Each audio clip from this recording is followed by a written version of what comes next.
রুহি এক শান্ত স্বভাবের কিশোরী, সে নবম শ্রেণীতে পড়ে। প্রতিদিনের মতোই স্কুলে যাওয়া আসার পথে কিছু ছেলেরা তাকে হেনস্থা করত। তারা বাজে মন্তব্য করত, হাসাহাসি করত।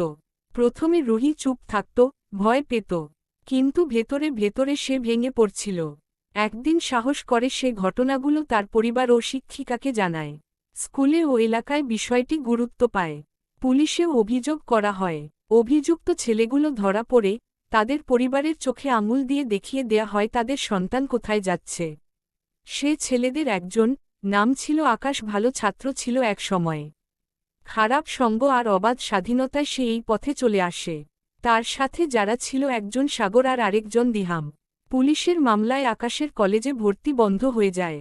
বাকি ছেলেদেরও শিক্ষাজীবন ব্যাহত হয়। অন্যদিকে রুহি হয়ে ওঠে প্রতিবাদের মুখ। স্কুলে সে সাহসী কিশোরী হিসেবে পরিচিত হয়।